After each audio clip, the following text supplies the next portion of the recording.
On a quiet Saturday morning, a single father thought he was just killing time at a small cafe with his son.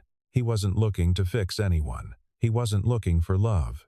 But across the room, his coworker sat alone, crying into her coffee, trying not to fall apart in public. What happened next wasn't dramatic. There was no shouting, no grand gesture, just one honest conversation. And by the end of that night, two broken people would walk away changed without even realizing their lives had just taken a completely different direction. The Harbor Street Café sat wedged between a laundromat and a used bookstore in Seattle's Fremont neighborhood. It wasn't trendy. The floor tiles were chipped, the walls needed paint, and the espresso machine made sounds like it was dying a slow death every time someone ordered a cappuccino. Daniel Brooks liked it precisely because nobody cared about anything here. He'd claimed his usual corner table by the window, laptop open to a logistics spreadsheet that needed finishing before Monday. His son, Lucas, sat across from him, 8 years old and entirely absorbed in some game on his tablet, headphones sliding down his ears every few seconds. This was their Saturday ritual. Daniel got work done. Lucas got screen time without guilt. Nobody had to pretend they were doing something more meaningful. Daniel reached for his coffee black, no sugar, gone cold 20 minutes ago, and squinted at a shipping route that made no sense. The numbers didn't add up. Someone in procurement had screwed up the container counts again. He didn't look up. What, buddy? That lady from your work is crying. Daniel's fingers stopped on the keyboard. He looked at his son, then followed Lucas's gaze across the cafe. Emily Carter sat 3 tables away, facing the window, shoulders hunched forward like she was trying to make herself smaller. Her hands were wrapped around a white ceramic mug. Her face was angled down, but even from here, Daniel could see her jaw trembling. She wasn't making noise, wasn't drawing attention, just sitting there, tears running down her face, dripping onto the table. Daniel knew Emily. Not, well, just enough to nod at in the break room, exchange small talk about inventory reports. She worked in analysis, different department, different floor. Quiet. Competent. The kind of person who showed up early and left late and never asked for help. He'd never seen her cry. "Should we do something?" Lucas whispered. Daniel hesitated. This was none of his business. People cried for all kinds of reasons, and most of those reasons weren't helped by strangers walking over and making things awkward. Especially coworkers. Especially on a Saturday when both of them were supposed to be off-duty and anonymous. But Lucas was watching him with that expression kids get when they're testing whether adults actually mean the things they say. Daniel had spent 2 years teaching his son that showing up mattered. That you didn't walk past someone who needed help just because it was inconvenient. That courage wasn't about big moments, it was about small ones, the kind nobody else would notice. And now his son was watching to see if he actually believed it. "Stay here," Daniel said quietly. He stood up, coffee mug in hand like it was some kind of shield, and walked across the cafe. Emily didn't notice him until he was standing right beside her table. She looked up, startled, and immediately tried to wipe her face with the back of her hand. It didn't help. Her eyes were red, mascara smudged, and she looked mortified. "Daniel." Her voice cracked. I didn't see you." "I know," he said. "I'm sorry. He stopped. What was he supposed to say? "You looked sad, so I thought I'd make it worse by acknowledging it in public." "I'm fine," Emily said quickly. "Really. Just a bad morning." She wasn't fine. That much was obvious. But Daniel also knew what it felt like to be not fine in public, and the last thing you wanted was someone making a scene about it. He glanced back at Lucas, who was watching through the window with his face pressed against the glass like a concerned puppy. "Can I sit?" Daniel asked. "Just for a minute." "You don't have to explain anything." Emily looked at him for a long moment, like she was weighing whether letting him stay would make things better or worse. Then she nodded. Daniel pulled out the chair across from her and sat down slowly, like any sudden movement might scare her off. He didn't ask what was wrong, didn't offer comfort. Just sat there, hands around his coffee mug, waiting. Emily stared at her reflection in the window. Outside, Seattle was doing its usual gray autumn thing, overcast sky, damp sidewalks, people hurrying past with their collars turned up. "You probably think I'm losing it," she said finally. "I don't. I'm crying in a cafe on a Saturday morning. That's pretty much the definition of losing it." Daniel shrugged. "I've done worse." That got the smallest flicker of a smile. It disappeared almost immediately, but it had been there. Emily took a shaky breath. "I got a letter yesterday from the adoption agency." Daniel didn't say anything, just listened. "They said my application was strong. My references were good. My home study passed. But I'm single, and my income is." She stopped, biting her lip. "They said it's not stable enough," which is a polite way of saying, "I'm not good enough." Her voice broke on the last word, and she pressed her hands against her eyes like she could physically hold the tears back. Daniel knew that feeling. The specific humiliation of being measured and found lacking, of doing everything right and still being told it wasn't enough. "I've been trying for 3 years, Emily continued, voice muffled behind her hands. 3 years of paperwork and interviews and background checks and financial statements, and every time, it's the same answer. You're not what we're looking for." She lowered her hands and looked at him directly for the first time. "I've done everything right, Daniel. I have a steady job, I have savings, I have a house, I go to therapy, I volunteer, I read parenting books." Her breath hitched, and it's still not enough. Daniel didn't try to fix it, didn't tell her everything would work out, didn't offer empty reassurance. He just nodded and said, "That's brutal." Emily laughed a short, bitter sound. "Yeah." Across the cafe, Lucas had abandoned his tablet and was now drawing something on a napkin, glancing up every few seconds like he was checking to make sure his dad hadn't disappeared. "Your son keeps looking over here," Emily said. "He's the one who noticed you," Daniel admitted. "Asked if we should do something. And you drew the short straw?" "Something like that." Emily wiped her face again, this time with a napkin from the dispenser. "I'm sorry. This is so unprofessional.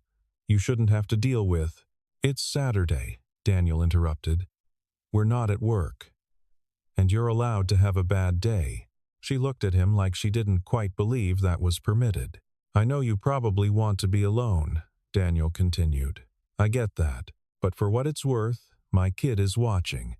And if I go back over there without at least trying to help, he's going to give me a lecture about how we're supposed to show up for people." That got another almost smile. "He's 8, Daniel added. "But he's got very strong opinions about moral responsibility." Emily let out a long, shaky breath. Okay, you can stay." For a minute, Daniel nodded and settled back in his chair. And for the first time that morning, Emily stopped trying to hold herself together. The cafe was starting to fill up weekend crowds, shuffling in for overpriced lattes and avocado toast. But in their corner by the window, Daniel and Emily existed in their own small pocket of quiet. Emily told him about the adoption process, the endless forms, the invasive questions, the way every part of her life had been scrutinized and cataloged and deemed insufficient. "They asked me about my childhood," she said, voice flat now, drained of emotion. "My relationship history, my credit score, whether I'd ever been in therapy, which apparently counts against you if you're honest about it." She twisted the napkin in her hands, shredding it into smaller and smaller pieces. "I thought if I just did everything right, if I checked every box and followed every rule, it would be enough. That someone would look at my application and think, yeah, she'd be a good mom. But they didn't. No. They didn't." The words hung between them. Daniel thought about his own application, the one he'd filled out 8 years ago at the hospital when Lucas was born. Nobody had questioned whether he was qualified. Nobody had asked for references or financial statements. His name had just gone on the birth certificate, automatic and unearned. I keep thinking about all the people who get to be parents without even trying, Emily said, echoing his thoughts. People who don't want kids, people who hurt kids, and they just get to have them. No forms, no interviews, no one telling them they're not good enough. She looked up at him, eyes red-rimmed and exhausted. "What's wrong with me?" Daniel had heard that question before. He'd asked it himself, late at night, staring at the ceiling, while his son slept down the hall. What's wrong with me that she left? What's wrong with me that I couldn't make her stay? He leaned forward, elbows on the table. Nothing's wrong with you. Emily shook her head. You don't have to. I'm not being nice, Daniel interrupted. I'm being honest. There's nothing wrong with you. The system is broken. The rules are arbitrary. And none of it has anything to do with whether you'd be a good mother. Then why? Because life isn't fair. And people with power get to make decisions that don't make sense. And sometimes you do everything right and still lose. It wasn't comforting, but it was true. Emily stared at him, something shifting in her expression like she'd been bracing for platitudes and gotten honesty instead. When Lucas was 3, Daniel said quietly, "My ex-wife left, just packed a bag one morning and walked out. Didn't leave a note, didn't explain. Just gone." He'd never told anyone at work about this. It felt too raw, too personal. But sitting here now, watching Emily try to hold herself together, it seemed important to share. I spent a year being angry. At her, at myself, at the universe. I did all the right things, got Lucas to school on time, made his lunches, helped with homework, but I was furious every single second. And one night, he looked up at me and asked, "Why don't you smile anymore?" Daniel's throat tightened at the memory. He was 4 years old, and he'd noticed that I was there, but I wasn't really there.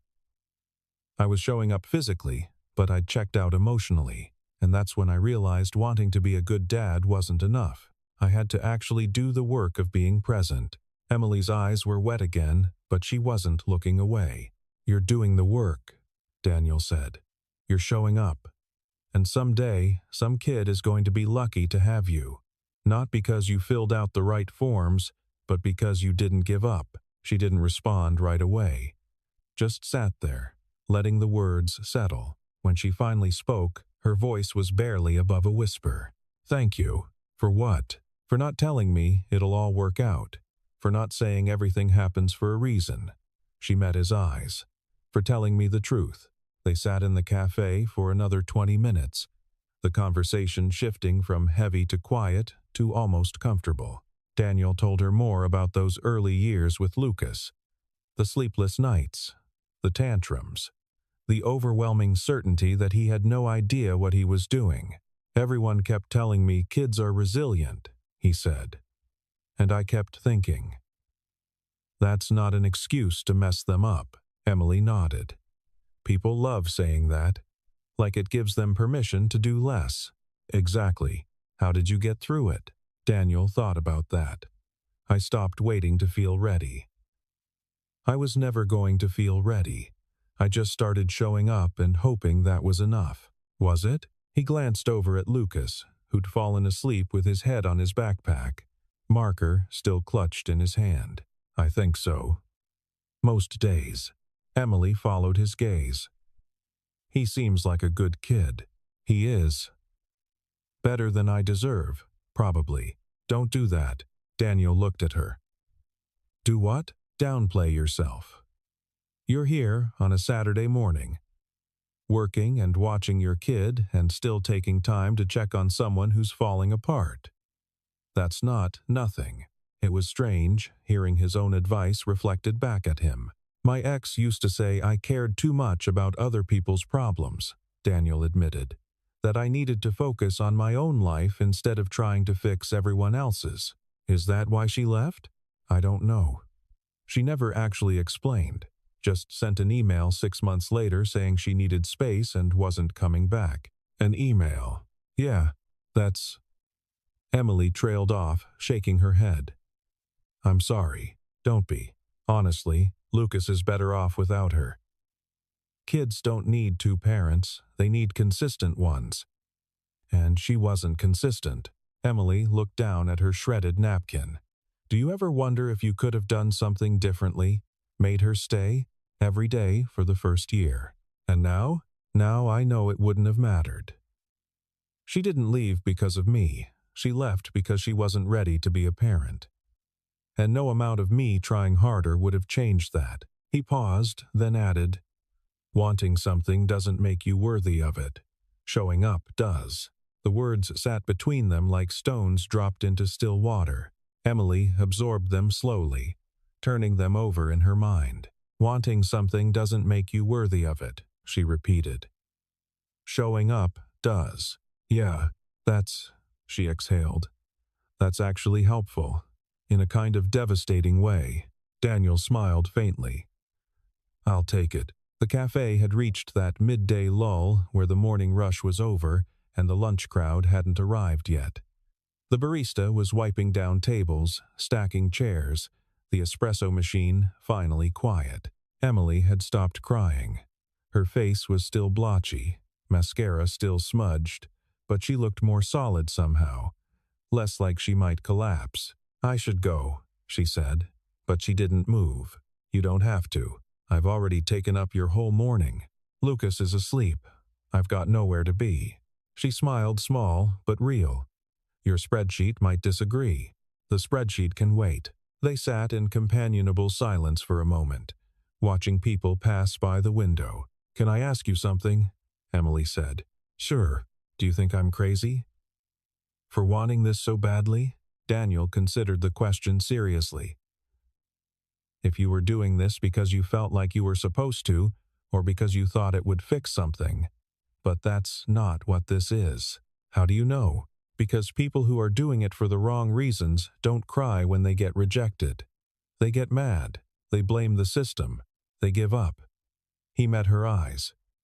You're crying because you actually care. And that's what's going to make you a good mother. Emily's breath caught. She pressed her hand to her mouth, fresh tears spilling over. Sorry, she whispered. I thought I was done. You're allowed to cry. I know. She wiped her eyes. Nobody's ever said that to me before, that I'd be a good mother. Everyone's so focused on telling me what I need to fix or improve or change, like I'm a project that needs completing. You're not a project. Then what am I? Daniel didn't hesitate. Someone who shows up. The words landed differently this time. Not as advice, but as recognition. Emily looked at him like he'd handed her something precious. Thank you, she said again. But this time, it meant something more. They stayed for another 10 minutes.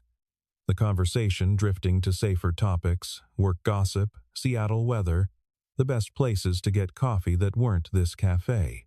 When Emily finally stood to leave, she seemed lighter. Not fixed, not healed, but steadier. I'll see you Monday? She asked. Yeah. Monday. She hesitated, then added, and Daniel? Thank you. For sitting down. For staying. For telling me the truth instead of what I wanted to hear. He nodded. Any time. She walked out into the gray Seattle morning, and Daniel watched her go, wondering if he'd just done something helpful or if he'd just made everything more complicated. Lucas stirred awake, blinking groggily. Is she okay? I think so, buddy. I think she will be. Monday morning arrived with the usual Seattle drizzle and the usual office fluorescent lighting that made everything look slightly gray and depressing. Daniel arrived at 7:15, coffee in hand, determined to get through his backlog before the weekly logistics meeting. He'd almost convinced himself that Saturday morning had been an isolated incident, something that would stay contained in that cafe and never bleed into work. He was wrong. Emily walked into the break room at 7:40, stopped dead when she saw him, and immediately turned to leave. Morning, Daniel called out, trying to sound normal. She froze, then slowly turned back. Morning. Awkward silence. Daniel poured creamer into his coffee. Emily stared at the coffee maker like it was the most fascinating appliance she'd ever seen. How was your weekend? He tried. Fine. Yours? Good. Lucas and I went to the aquarium. That's nice. More silence. This was excruciating. Emily grabbed a mug from the cabinet, filled it with coffee she clearly didn't want, and fled the break room like it was on fire. Daniel stood there holding his stupid creamer, wondering if he'd just ruined a perfectly functional working relationship. The rest of the morning followed the same pattern. Emily avoided eye contact in the hallway. Daniel pretended to be very interested in his computer screen whenever she walked past his department. They both participated in the logistics meeting by staring at opposite walls and contributing nothing useful. By lunch, Daniel had convinced himself they'd never speak again. Then his manager, Patricia Wells, stopped by his desk. "Brooks, I'm putting you on the Q2 inventory optimization project. You'll be working with Emily Carter from Analysis. Meetings at 2 in conference room B." Daniel's stomach dropped. "Yes, today. Is that a problem?" "No, no problem." Patricia walked away, leaving Daniel to contemplate his impending doom. At 2 o'clock, Daniel walked into conference room B like a man heading to his own execution. Emily was already there, laptop open, looking as miserable as he felt. They sat on opposite sides of the table. "So," Daniel said. "So," Emily echoed. "This is awful?" "I was going to say awkward, but awful works too." Emily let out a breath that might have been a laugh. "I'm sorry. I'm making this weird." "We're both making it weird." "Yeah. Should we not make it weird?" Emily looked at him properly for the first time since Saturday. "Is that possible? After I cried all over you for an hour? It was more like 30 minutes. That doesn't make it better." "No, probably not." They stared at each other across the conference table. "Look," Daniel said finally. "Saturday happened. It was real. But it doesn't have to be a thing. We can just work together, like normal colleagues. And if you want to pretend it never happened, I can do that." Emily considered this. "What if I don't want to pretend it never happened? Then we don't. But we also don't make it weird? Right. How do we do that?" Daniel had no idea. He was making this up as he went. "Maybe we just acknowledge that it happened and move on?" he suggested. "Like, hey, we had a vulnerable moment. It's fine. Let's talk about inventory optimization now." Emily smiled, a real smile this time. "You're very strange. I've been told that before." "It's not an insult." "I know." The tension in the room eased, just slightly. Emily opened a file on her laptop. "Okay, inventory optimization. Patricia wants us to reduce holding costs by 15% without impacting fulfillment times. That's basically impossible. I know. But we're going to try anyway." And just like that, they fell into work. Numbers and spreadsheets and logistics routes. Safe territory. By the end of the meeting, they drafted a preliminary analysis and scheduled 3 follow-up sessions. As they packed up, Emily said casually, "Thanks for not being weird about Saturday. Thanks for not avoiding me for the rest of my career. I only avoided you for one morning. Felt longer." She laughed. "Yeah, it did." Over the next 3 weeks, Daniel and Emily fell into an easy rhythm. They met twice a week for the inventory project, grabbed coffee before meetings, started having lunch in the break room at the same time. Not quite on purpose, but not quite by accident either. Emily was funny, Daniel discovered. Dry sense of humor, quick with sarcastic observations about office politics. She did a devastating impression of their regional manager's passive-aggressive email style. And Daniel, well, Emily made him remember that conversations could be enjoyable. That work didn't have to be just work. Lucas noticed the change. "You've been smiling more," he said one night over dinner, spaghetti with meatballs, Lucas's favorite. "Have I?" "Yeah." "Did something good happen?" Daniel considered how to answer that. "I made a new friend, I think." "At work?" "Yeah." "Is it that lady from the café?" Of course, Lucas remembered. "Yeah, buddy, it's her." Lucas nodded sagely, like this confirmed something he'd suspected. "She seemed nice. She is. Are you gonna marry her? Daniel nearly choked on his spaghetti. What? No, we're just friends. Okay. Lucas twirled pasta on his fork. But if you did marry her, that would be okay. Just so you know. Noted. I'm just saying. In case it comes up. It's not going to come up. Lucas shrugged, unconvinced. Emily was changing too, though in different ways. She'd started volunteering at a youth center downtown, something she'd been meaning to do for months but kept putting off. Now, every Thursday evening, she helped teenagers with homework and college applications. One of the kids, a 15-year-old girl named Mia, had attached herself to Emily with the intensity of someone starving for adult attention. She reminds me of myself at that age, Emily told Daniel one afternoon. They were reviewing spreadsheets in the break room, but the conversation had drifted away from work. Smart but angry, convinced the world is against her. Is it? Yeah, kind of. Foster system. Group home. The usual nightmare. You're good with her? I think so. She actually talks to me, which apparently is rare. Emily paused. It's strange. I've spent 3 years trying to prove I'm qualified to be a mother. And then I meet this kid, and I realize I already know how to show up. I've just been waiting for permission. Daniel smiled. Sounds familiar. You and your stupid wisdom. Excuse me. It's very sophisticated wisdom. It's annoying is what it is. But she was smiling. Daniel made changes too. Emily had asked him one afternoon, casually, when was the last time you did something just for yourself? Not for Lucas, not for work. Just you. He'd had no answer. That weekend, he'd gone to the rec center and signed up for a drop-in basketball league. Tuesday and Thursday nights, 7 to 9. He was rusty, slow, out of shape. But it felt good to move, to sweat, to exist in his body instead of just his responsibilities. Lucas came to watch sometimes, sitting in the bleachers with his homework, glancing up whenever Daniel made a shot. You're pretty good, Dad, he said after one game. I'm really not. Better than you think. It was the kind of thing Daniel would have said to Lucas. Hearing it reflected back felt strange and meaningful. The inventory project wrapped up in late November.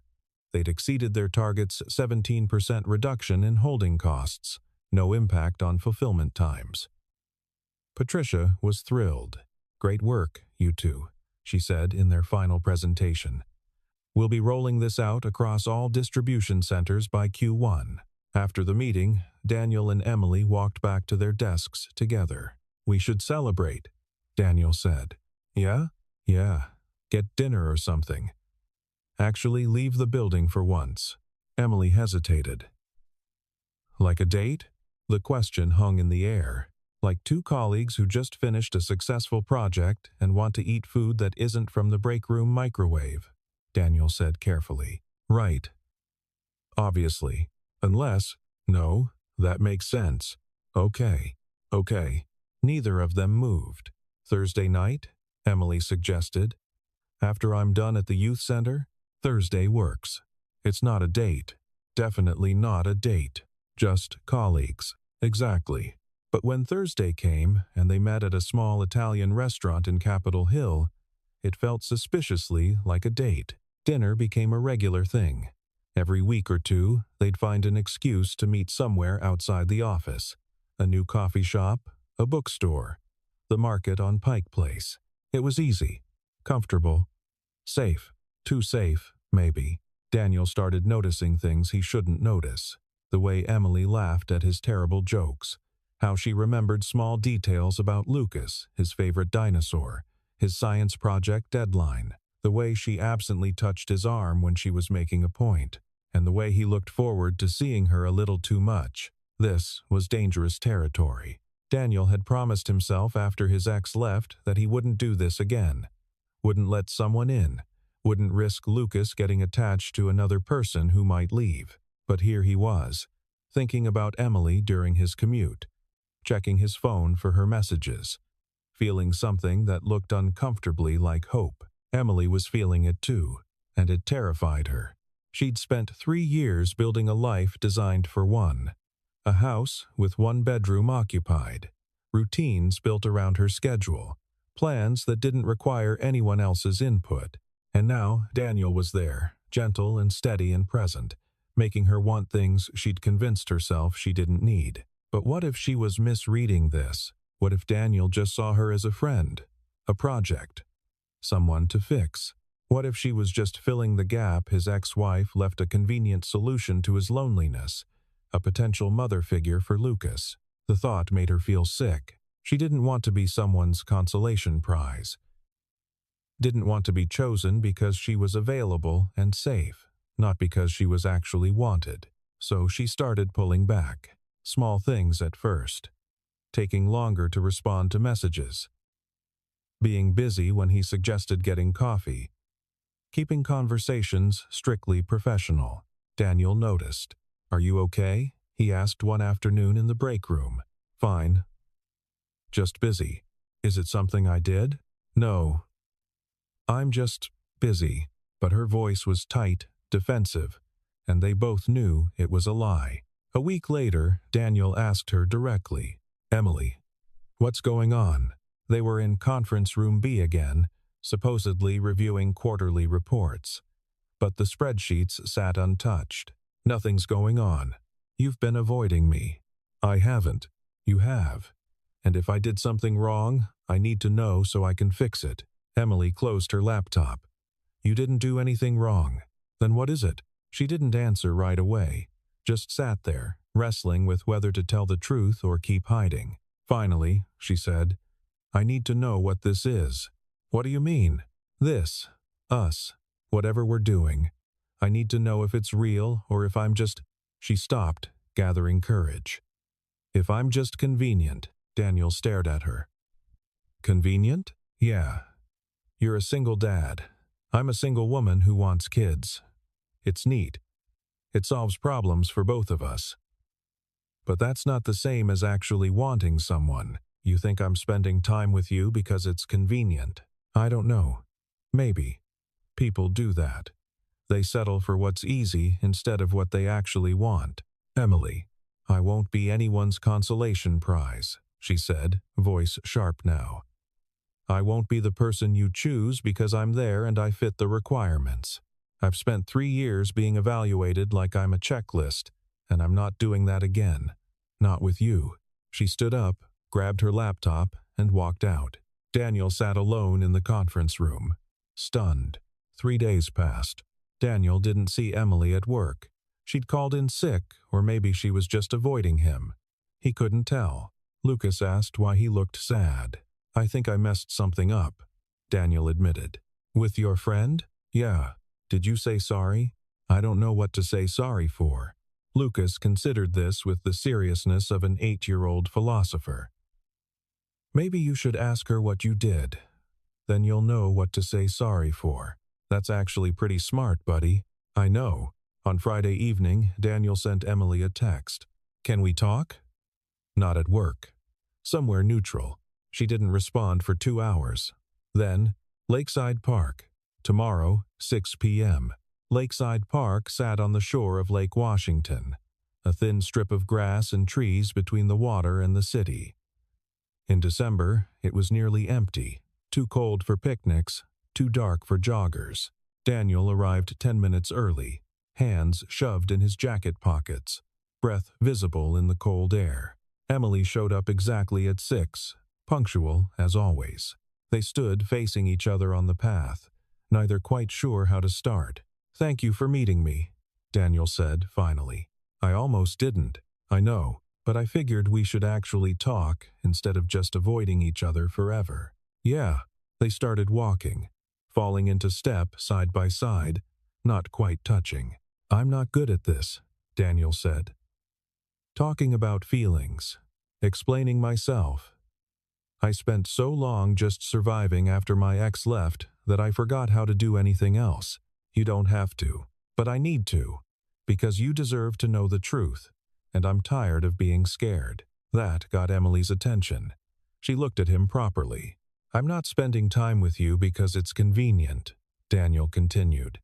I'm spending time with you because when I'm around you, I remember what it feels like to want something for myself.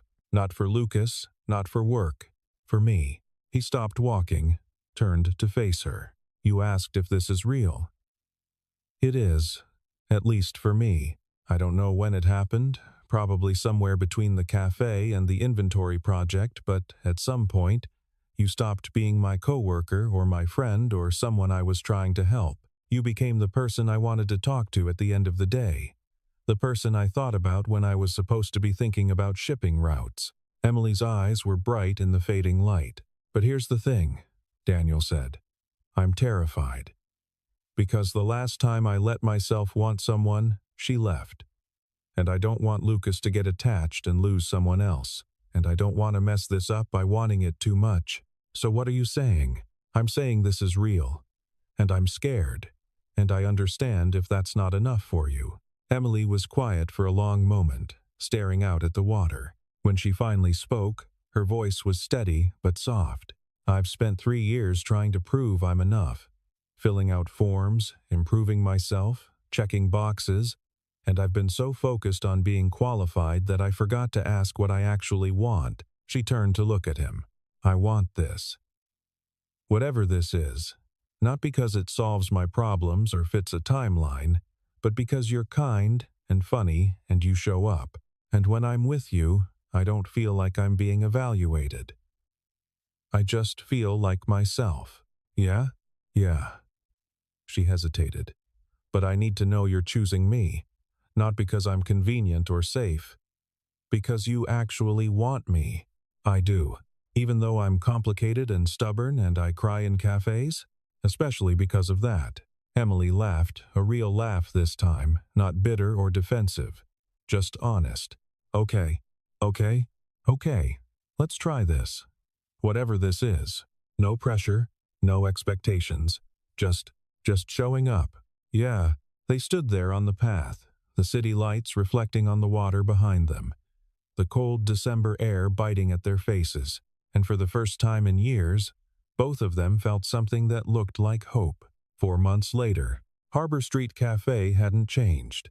Same chipped tiles, same dying espresso machine, same general air of comfortable shabbiness. Daniel sat at the corner table by the window, laptop open but ignored. Lucas sat across from him, now confident enough to do his homework without prompting 4th grade math, carrying the ones. The door opened, and Emily walked in. She spotted them immediately, smiled, and walked over. Morning, she said, sliding into the seat next to Daniel. Morning. He kissed her cheek, casual and easy. Lucas glanced up. Hi, Emily. Hey, kiddo. How's the math? Hard. But I'm getting it. Need help? Maybe later. Emily ordered her usual black coffee, blueberry muffin, and settled in. This had become their new Saturday ritual. The 3 of them at the cafe, doing their own things, together but separate. No grand declarations, no dramatic moments, just showing up. I heard from the agency, Emily said quietly. Daniel looked at her. And? They want to set up another interview. Apparently, having a stable partner helps. She'd started the adoption process again 2 months ago. Different agency, different approach. This time, she wasn't doing it to prove anything. She was doing it because she wanted to. When's the interview?